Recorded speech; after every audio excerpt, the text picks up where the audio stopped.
Buenas a todos, esto es A Despertar. Seguimos con esta segunda parte de lo que es los padres de la iglesia, la puerta a Roma.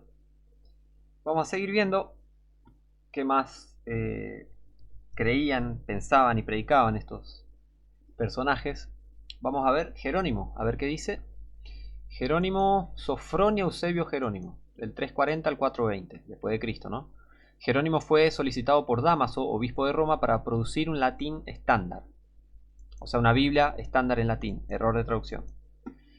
Esta se completó en el 383 y el 405 después de Cristo y se convirtió en la Biblia adoptada por el sistema católico romano. Se le conoce comúnmente como la Vulgata latina, que significa común. Vulgata de vulgar, ¿no? Común. Vulgata, vulgar, común, lengua común. La Vulgata latina, un texto corrupto, ¿no? El crítico textual moderno Bruce Metzger, un hereje, afirma que los manuscritos griegos utilizados por Jerónimo aparentemente pertenecían al tipo de texto alejandrino.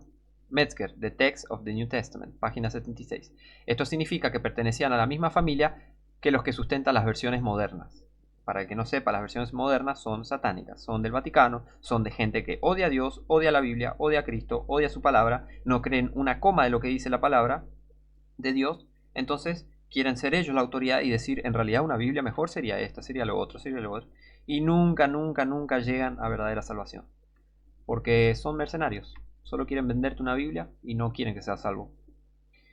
¿Qué más? Kenyon y Robinson también lo afirman. Kenyon, The Text of the Greek Bible, página 88, Robinson, Ancient Versions of the English Bible, página 113. Esto significa que la Vulgata latina de Jerónimo, adoptada por Roma, representa el mismo tipo de texto que el texto griego crítico que sustenta las versiones modernas. O sea, las Biblias falsas, Biblias corruptas, son sustentadas por este texto de Jerónimo, este hereje. Estas comúnmente eliminan la palabra Dios de 1 Timoteo 3.16. Abrí tu Biblia y fíjate que si 1 Timoteo 3.16 dice Dios, entonces vas a ver si tu Biblia es confiable o no. Si no dice Dios, no es confiable. Te recomiendo la Reina Valera Gómez o, por ende, la Valera 1602 purificada. Y contiene muchas otras corrupciones. Jerónimo estaba profundamente infectado con falsas enseñanzas. Jerónimo estaba profundamente comprometido con la herejía del ascetismo, creyendo que la virginidad era espiritualmente superior al matrimonio y exigiendo que los líderes de la iglesia no estuvieran casados. Ningún individuo hizo tanto por popularizar el monacato en las altas esferas de la sociedad. O sea, este tipo decía que la virginidad, que no tener relaciones era una superioridad espiritual y todo eso, y de ahí viene el celibato de los curas en el catolicismo, cosa que obviamente no cumplen porque terminan agarrándose a las monjas y las monjas terminan abortando y todas esas cosas que después de años se descubren en un pozo al lado o abajo de un convento católico. Así que lleva a toda esa impiedad y todas esas cosas sucias. James Heron, ojo, lo que no entienden muchos católicos que, o sea, no está mal casarse, pero tenés que casarte con una mujer y serle fiel, ¿entendés? Lo mismo que la mujer, tenés que casarte con un solo hombre y serle fiel. Básicamente eso. No es que no tenés que tener nunca relaciones y esas cosas, o sea, bajo los confines del matrimonio. Pero estos herejes lo llevan a cualquier otro extremo, que nada que ver. O no tocan nada, pero niños sí tocan, claro. ¿Entienden que retorcido que es todas estas doctrinas, que son todas estas doctrinas? ¿A qué llevan? ¿Cuál es el fruto de todas estas falsas doctrinas que enseñan estos herejes? James Heron, La evolución del cristianismo latino, 1919, página 58, dijo esto, estaba eso escrito, esa es la fuente. Vivió una vida hermética en desobediencia al mandato bíblico de predicar el evangelio a toda criatura. Jerónimo creía en la veneración de las sagradas reliquias y los huesos de los cristianos fallecidos, cosa que hacen los católicos, los supuestos cristianos, ¿no? De guardar los muertos, guardar los huesos. Hay unos templos que están llenos de huesos, o sea, es terrible. Ahí ven el origen de todo eso. Jerónimo tuvo un papel destacado e influyente en la apertura de las compuertas para la invocación de los santos, supuestamente, enseñando que los santos en el cielo escuchaban las oraciones de los hombres en la tierra, intercedes por ellos y les envían ayuda desde arriba. O sea, oraciones a los muertos, cosa que está prohibida en la Biblia. Herón, página 287 y 88. Jerónimo enseñó que María es la contraparte de Eva, como Cristo lo fue de Adán, y que mediante su obediencia María se convirtió en instrumento para ayudar a redimir a la raza humana. Le agregó a la escritura. Herón, página 294, enseñó que María es virgen perpetua. Jerónimo creía en la bendición del agua bendita, que se convirtió en una práctica importante del sistema católico. Ahí está, herejía tras herejía tras herejía, y todo fue adoptado por el sistema católico romano. Jerónimo justificó la pena de muerte para los herejes. Herón, página 323. Ahí está. Satánico. Todos estos supuestos padres de la iglesia están quemándose en el infierno. Después de estas cosas que leemos, esta gente no está salva. No fue salva. En cuanto a su espíritu y carácter, Jerónimo es descrito incluso por un historiador poco sabio que lo respetaba profundamente con estas palabras: tan irritable y amarga de carácter, o amargo de carácter, tanta vehemencia desenfrenada, y desenfrenada pasión, un espíritu tan intolerante y perseguidor, y una conducta tan inconstante. Philip Schaff, Historia de la Iglesia Cristiana, volumen 3, página 206. Jerónimo tenía una actitud particularmente odiosa hacia quienes seguían la fe sencilla del Nuevo Testamento. O sea, él odiaba a los verdaderos cristianos. Pero vos, supuestamente cristiano, vas a tenerlo como una autoridad bíblica, un hombre de Dios, un padre de la iglesia. Qué ciega que está la gente, por favor. Y se negaba a aceptar las herejías que él y sus compañeros predicaban. O sea, él odiaba, tenía una actitud particularmente odiosa hacia quienes seguían la fe del sencilla y Nuevo Testamento, y hacia quienes se negaban a aceptar las herejías que él y sus compañeros predicaban. O sea, todos los que no estaban de acuerdo con él, porque él era un hereje en realidad, él los odiaba y los perseguía. Sus escritos contra estos hombres se caracterizaban por un lenguaje de lo más odioso y cruel. Vigilancio, Joviniano y Elvidio fueron algunos de los hombres contra los que Jerónimo despotricó. Estos hombres rechazaron las falsas tradiciones que estaban añadiendo los primeros líderes del sistema romano, como el bautismo infantil, el celibato forzado, cosa que no está en la Biblia. El bautismo infantil no está en la Biblia, el culto a los mártires no está en la Biblia, y las reliquias que no están en la Biblia, y la impecabilidad y virginidad perpetua de María, que no está en la Biblia. Jesús tenía un montón de hermanos y hermanas. Tenía mínimo 6, 7, 8 hermanos tenía. Jerónimo injurió a estos hombres llamándolos perros, maníacos, monstruos, asnos, necios, asnos de 2 patas, glotones, siervos del diablo, locos, vasijas inútiles que deberían ser estremecidas por la vara de hierro de la autoridad apostólica. Un hereje total, un enfermo este Jerónimo.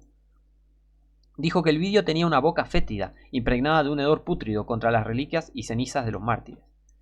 Ay, ay, ay. El historiador bautista Thomas Armitage observó: la pluma de Jerónimo se volvió muy ofensiva por su tiranía agobiante y su temperamento irascible. Por muy equivocado que estuviera, no toleraba la contradicción. O sea, no toleraba que nadie le diga: che, eso no está en la Biblia, eso estás equivocado, sos un hereje.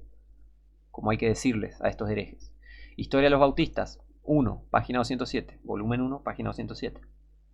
Es obvio que Jerónimo había asimilado muchas de las falsas enseñanzas y actitudes que con el tiempo se convirtieron en los dogmas y prácticas arraigados del sistema católico romano. Ambrosio, o sea, Jerónimo no está en el cielo descansando en paz, absolutamente no. Ambrosio, 339 al 337. Ambrosio fue obispo de Milán, Italia, entre los años 374 y 397. Debido a su compromiso con muchas herejías doctrinales tempranas, sus escritos han sido invocados por papas y concilios católicos.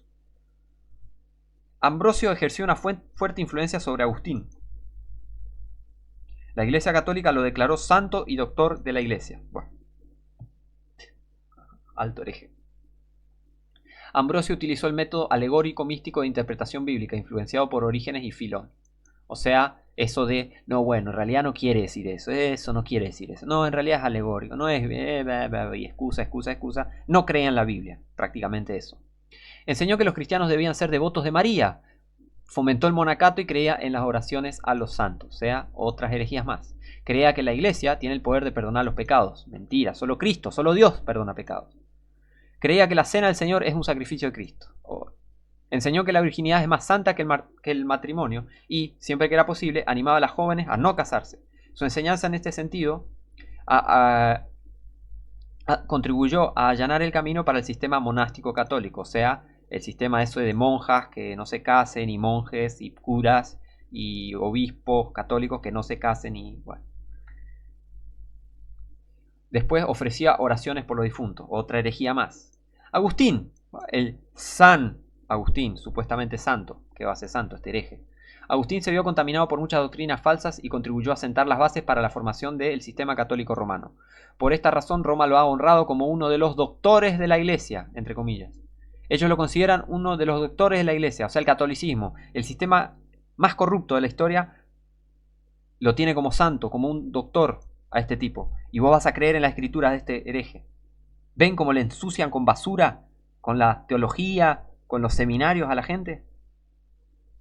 Fue perseguidor y uno de los padres de la Inquisición de Roma. Instigó persecuciones contra los donatistas creyentes en la Biblia, quienes se esforzaban por mantener las iglesias bíblicas y exigían que sus feligreses dieran evidencia de arrepentimiento y regeneración. O sea, él persiguió a verdaderos cristianos. Agustín fue uno de los padres del amilenianismo, alegorizando la profecía bíblica y enseñando que el sistema católico, la Iglesia católica, es el nuevo Israel y el reino de Dios. Una herejía total, diciendo que esto llevó a la doctrina que piensan muchos católicos, que el Papa es Cristo reinando durante 1000 años. Pero ya pasaron más de 1000 años y sigue el Papa y sigue este sistema herético del catolicismo. O sea, terrible. Y los 1000 años supuestamente en realidad son un reino de paz. Y no hay paz. Nunca hubo paz en este mundo. Nunca hubo paz en este mundo lleno de pecado. Y menos con el sistema católico suelto. Así que es una herejía total todo lo que pensó este Agustín. Enseñó que las ordenanzas del bautismo y las santas cenas son medios de salvación. Otra vez, salvación por obras. Otra herejía más. ¿Vieron? Otra vez, y también la doctrina del reemplazo. ¿Quién? ¿De dónde viene esta doctrina? De Roma. De herejes, de gente altamente endemoniada viene esta doctrina. No te comas el cuento. Israel no es la iglesia y la iglesia no es Israel. Punto final. El concilio de Mela, en Numidia, en el año 416 después de Cristo, compuesto por tan solo 15 personas y presidido por Agustín. Juegan a ser Dios estos tipos. Decretó, además es voluntad de los obispos que quien niegue que los recién nacidos de sus madres deban ser bautizados, o afirme que el bautismo se administra para la remisión de sus propios pecados, pero no a causa del pecado original liberado de Adán y para ser expiado por el lavacro de la regeneración, sea maldito, sea anatema. O sea, él quiere maldecir a quien niegue estas herejías. Y muchos, y curioso, ¿no? Porque muchas supuestas iglesias supuestamente cristianas de hoy en día, no, bautismo, porque el bautismo, vamos a bautizar a la gente, bautizar y bautizar, bautizar. No limpia pecados, pero tenés que bautizarte, bautizarte, bautizarte, porque si no, no es que no estás salvo. O sea, ¿vieron cómo se contradicen, se pisan solos el palito? ¿Vieron qué hipócritas que son? ¿Por qué no agarran y dejan, che, yo no soy cristiano, yo no creo en la Biblia? ¿Por qué no lo dicen y listo? Pero qué enferma esta gente. Pero bueno, es el mundo que hoy tenemos, hermano. Pero ya va a venir el gran día en donde todos estos herejes sean echados al lago de fuego. Así que cuidado, si sos uno de estos herejes, no te va a ir bien. No te va a ir bien. Si vas en contra de la palabra de Dios, no crees en la palabra de Dios, no estás salvo. Yo te digo, arrepentite, deja estas doctrinas, convertite de verdad, que no hay nada mejor que saber que tenés la autoridad bíblica, que Dios divinamente inspiró la Biblia y que es verdadera y que no necesitas nada más que el Espíritu Santo de Dios para entender la Biblia y vivir una vida guiada por Dios. No por hombres, no por filosofías de hombres pecadores, enfermos, endemoniados y herejes. No, lo que sí necesitas es a Dios. Sigamos. Agustín enseñó pues que los bebés debían ser bautizados y que el bautismo les quitaba el pecado. ¿Qué pecado si los niños no tienen pecado? Jesús dijo, dejad a los niños venid a mí, porque de ellos es el reino de los cielos, o de ellos es el reino de Dios. Llamó infieles y malditos a todos los que rechazaban el bautismo infantil. Enseñó que María no pecó y promovió su veneración. Creía que María desempeñaba un papel vital en la salvación. Agustín, Sermón 289, citado en Durant, Historia de la Civilización, volumen 4, página 69. Promovió el mito del purgatorio. Aceptó la doctrina del celibato para los sacerdotes, apoyando el decreto del Papa Ciricio de 387, que exigía que todo sacerdote que se casara o se negara a separarse de su esposa fuera disciplinado. Bueno. Exaltó la autoridad de la Iglesia sobre la de la Biblia, declarando, no creería en el Evangelio a menos que me impulsara a hacerlo la autoridad de la Iglesia Católica. Citado por Juan Pablo II, Augustineum Hipponensem, Carta Apostólica 28 de agosto de 1986. Fíjense lo asqueroso que era Agustín y el supuesto San Agustín. ¿Y a este tipo le creen? ¿A este tipo vas a creerle? Creía que la verdadera interpretación de las escrituras deriva de la declaración de los concilios eclesiásticos. Otra mentira. Ay, no, cómo miente esta gente. Agustín, De Vera Religione, 24, página 45. Interpretó los primeros capítulos del Génesis figurativamente. La fuente es Dave Hunt, Calvin and Augustine. Two Jonas Who Sink the Ship. Debating Calvinism, 5 Points, Two Views de Dave Hunt y James White, 2004, página 230. Enseñó la herejía de la elección soberana, según la cual Dios ha preordenado a algunos para salvación y a otros para condenación, en que la gracia de Dios es irresistible para los verdaderos elegidos. Según sus propias palabras, Juan Calvino, en el siglo XVI, derivó su teología tulip sobre la soberanía de Dios, de Agustín. Calvino dijo: si me inclinara a compilar un volumen completo de Agustín, podría fácilmente mostrar a mis lectores que no necesito más palabras que las suyas. Calvino, Institución de la Religión Cristiana, libro 3, capítulo 22. O sea, este hereje de Agustín, este satánico, fue el que impulsó, o sea, el predecesor del calvinismo. El calvinismo enseña que Dios preordenó a algunos para salvación y a otros para condenación. No importa lo que hagas, vos si naciste elegido vas a ser salvo sí o sí, no importa lo que hagas, y si vos no fuiste elegido vas a irte al infierno sí o sí, cosa que va directamente contra la enseñanza de las Escrituras. Es terrible. Así que bueno, después, ¿qué más hizo este enfermo? Enseñó la herejía de la sucesión apostólica de Pedro. Dave Hunt, A Woman Raised the Beast, página 230. Esta es la fuente donde se ve la herejía de Agustín. Otro hereje más, Juan Crisóstomo, 347 al 407. Crisóstomo fue un líder en Antioquía en la parte griega de la Iglesia católica de aquel entonces y se convirtió en el patriarca de Constantinopla en el año 398 después de Cristo. Creía en la presencia real de la misa, que el pan se convierte literalmente en Jesucristo. Otro más. Enseñó que la tradición eclesiástica puede tener la misma autoridad que las escrituras. Otro hereje más. Cirilo fue el patriarca de Alejandría y apoyó muchos de los errores que llevaron a la formación del sistema católico. Promovió la veneración de María y la llamó la Theotokos, o la portadora de Dios. En el año 412, Cirilo instigó la persecución contra los cristianos donatistas. Otro maligno más. Advertencia sobre el poder de los padres de la Iglesia para conducir a Roma. Fíjense esto, cuidado con esto. Habiendo visto algunas de las herejías que inspiraron a los padres de la Iglesia, no sorprende que un estudio acrítico de sus escritos pueda conducir a Roma. O sea, si alguien se deja llevar por esto, va a decir: ¡ay, el catolicismo es verdad! Y va. O alguien que dice ser cristiano supuestamente va a decir: ah, no, el catolicismo es cristianismo, hay que tolerarlo y bla.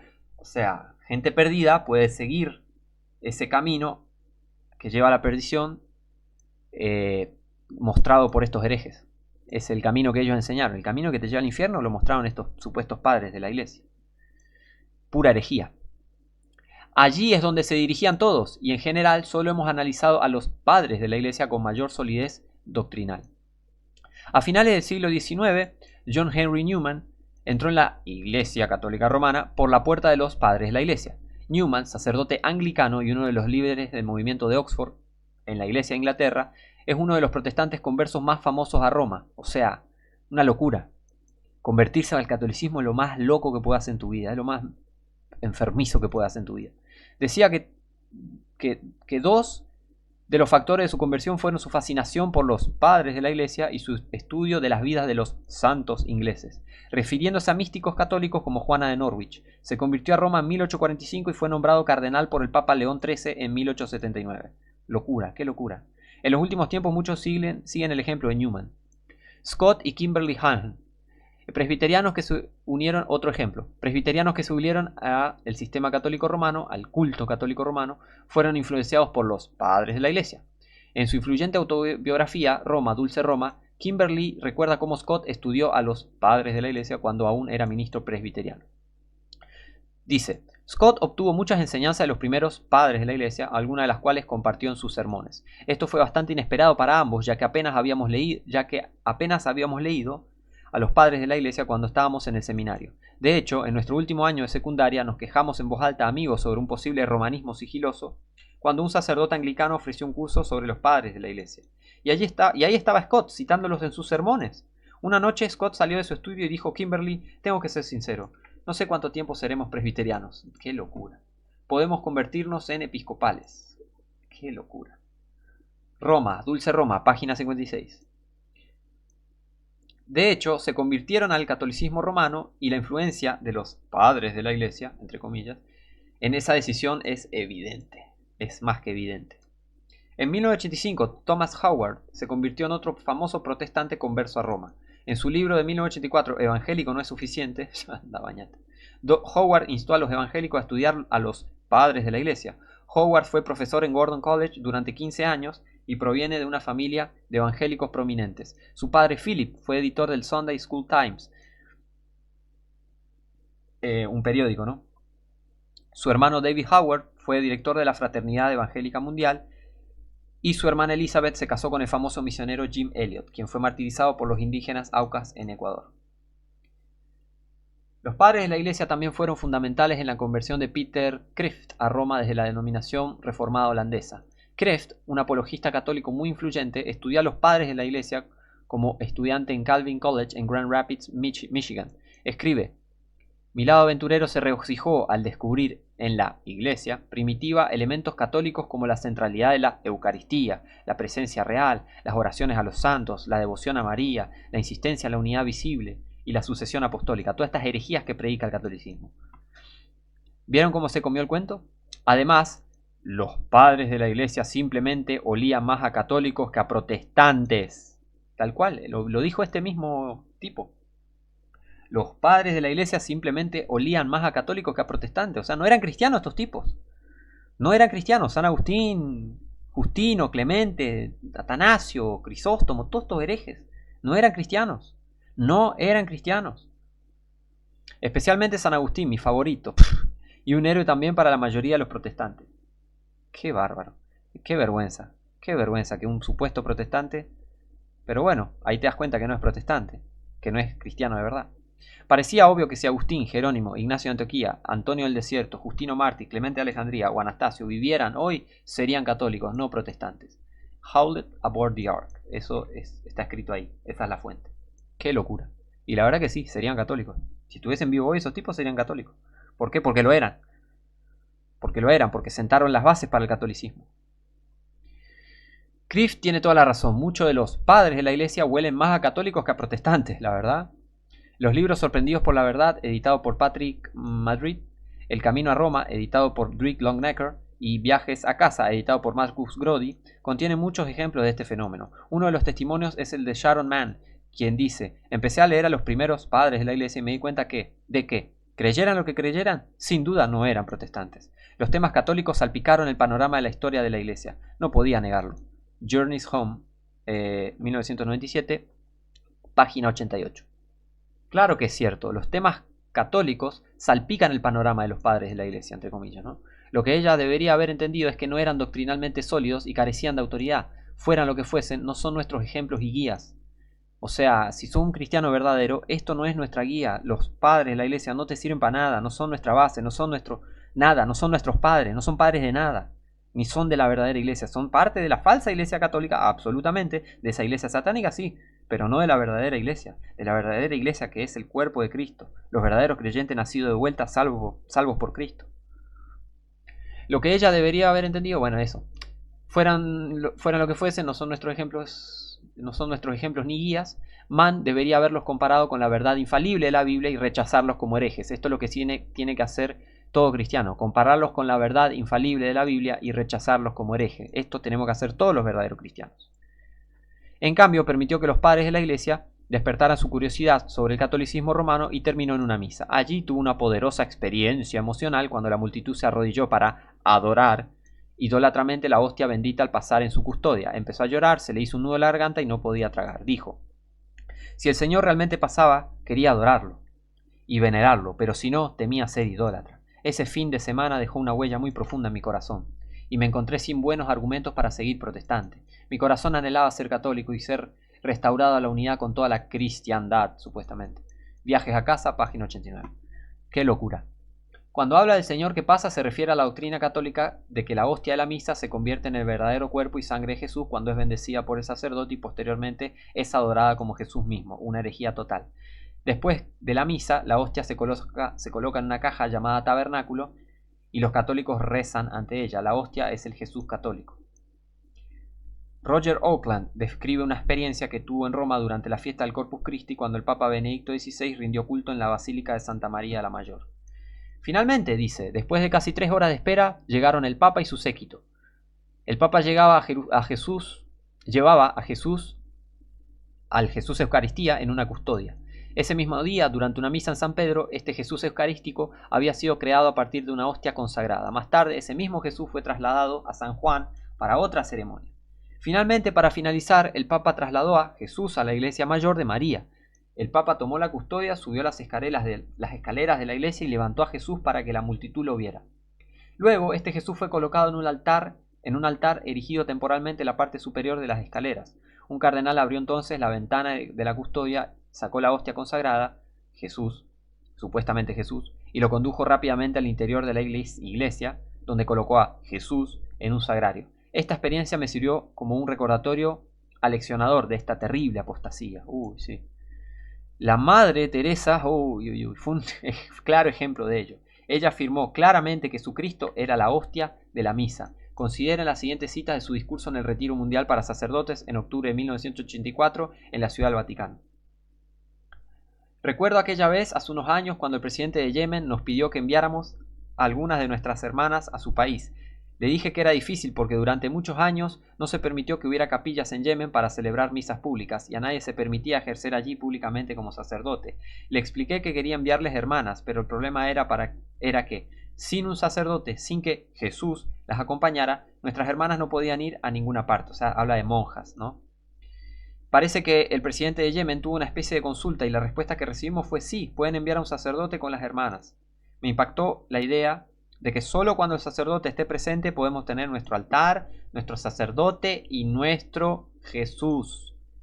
Entre comillas Jesús, obviamente, el falso Cristo, la hostia, la Eucaristía supuestamente. Solo el sacerdote puede poner a Jesús ahí para nosotras. Madre Teresa, citada en C. Santo, el primer llamado de Dios a los sacerdotes hoy, editado por Tom Forrest, 1987, página 109. Ahí está la fuente. Un día ella, una joven que trabajaba en Calcuta, vino, me abrazó y me dijo, he encontrado a Jesús, supuestamente. ¿Y qué estabas haciendo cuando lo encontraste?, le pregunté. Me respondió que después de 15 años, finalmente se había confesado y había recibido la Sagrada Comunión de manos de un sacerdote. Su rostro había cambiado y sonreía. Era una persona diferente porque ese sacerdote le había dado a Jesús, supuestamente. Madre Teresa, C. Santo, página 74. Te doy una noticia, la Madre Teresa no está en el cielo, está en el infierno porque era católica. O sea que no conoció a Jesús, no conocía a Jesús. Es una gran ceguera espiritual pensar que el Señor Jesucristo puede ser adorado legítimamente en forma de un pedazo de pan. Sí, es terrible pensar eso. Es terrible. Un converso más reciente a Roma es Francis Beckwith, expresidente de la Sociedad Teológica Evangélica. En mayo de 2007 presentó su renuncia a esta organización tras convertirse a Roma. Su viaje a Roma se inspiró en la lectura de los padres de la Iglesia. Dijo, en enero, por sugerencia de un querido amigo, comencé a leer a los padres de la Iglesia primitiva, así como algunas de las obras más sofisticadas sobre la justificación de autores católicos. Me convencí de que la Iglesia primitiva es más católica que protestante. ¿Ven cómo confunden las cosas? ¿Ven cómo confunden y llaman la Iglesia primitiva, la confunden con estos herejes y dicen, era más católica que protestante? Pero en realidad, ¿qué pasaba? Estos herejes eran más católicos que cristianos verdaderos, ¿ok? El presidente de la Sociedad Teológica Evangélica se convierte, The Berean Call, 17 de mayo de 2007. Ahí está la fuente. De nuevo, tiene razón al observar que los padres de la Iglesia eran muy similares al catolicismo, pero eso no prueba nada. La verdad no se encuentra en los padres de la Iglesia. ¿La verdad se encuentra dónde? Sino en la Biblia misma. La verdad se encuentra en la Biblia. Esta es una fuerte advertencia para quienes tienen oído para escuchar la verdad. No necesitamos estudiar a los padres de la Iglesia. Necesitamos asegurarnos de haber nacido de nuevo. Eso les digo a todos ustedes que me escuchan. Necesitamos asegurarnos de haber nacido de nuevo y de tener al Espíritu morando en nosotros como nuestro Maestro. 1 Juan 2:27. Abra la Biblia y lea.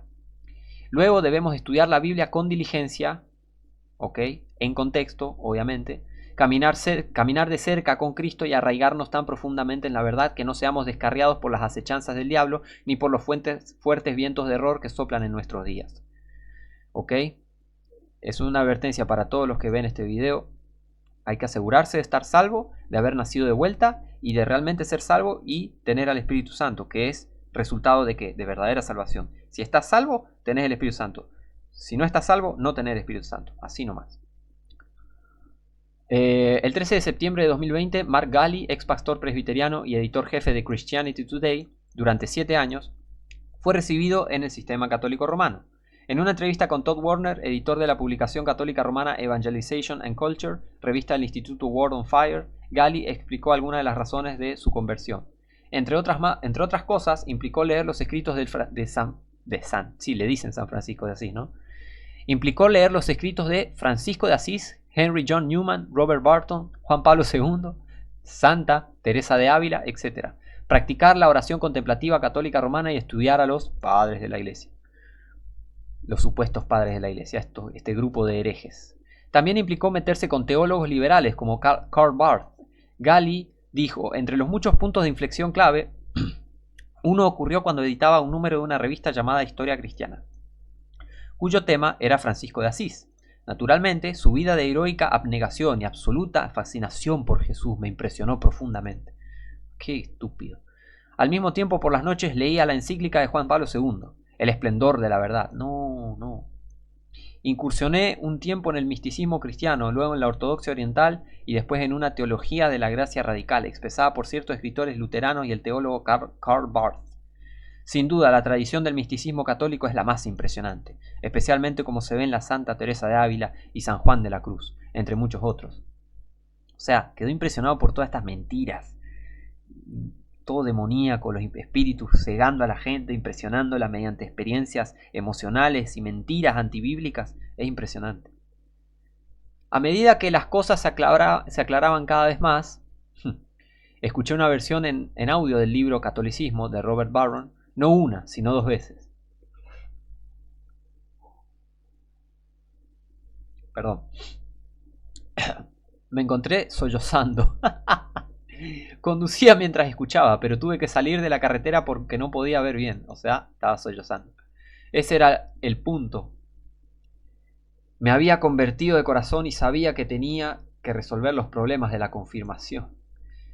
Esto está en ¿Por qué Mark Galli decidió hacerse católico? Instituto Word on Fire, 10 de septiembre de 2020. La incursión de Galli en el error es una fuerte advertencia para quien tienen oídos para oír. Para vos que tenés oídos para oír, salí de todo esto. No leas, no estudies. O sea, que tu estudio sea para defender la Biblia. ¿Se entiende? No es que no debas estudiar y ser un ignorante, no. No estudies cosas que te ensucien, como estos herejes.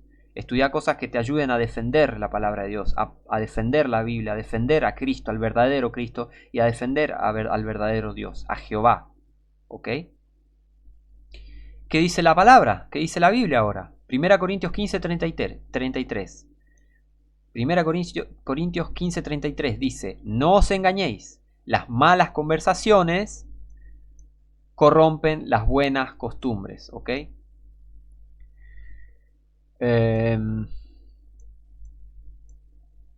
Y para cerrar, Efesios 4:14, para que ya no seamos niños fluctuantes, llevados por doquiera de todo viento de doctrina, por estratagema de hombres que para engañar emplean con astucia las artimañas del error. Así que esto fue los supuestos padres de la supuesta iglesia, que eran unos herejes, está más que probado. Y bueno, ya las advertencias están dadas. Vos elegís seguir el camino de la mentira que te lleva al infierno o seguir el camino bíblico de la verdad que te lleva al cielo. Vos elegís. Gracias por llegar hasta acá. Sigamos orando, sigamos buscando la verdad. No decaigamos, sigamos adelante. Mando muchas bendiciones, abrazo enorme. Y bueno, nos vemos en la próxima.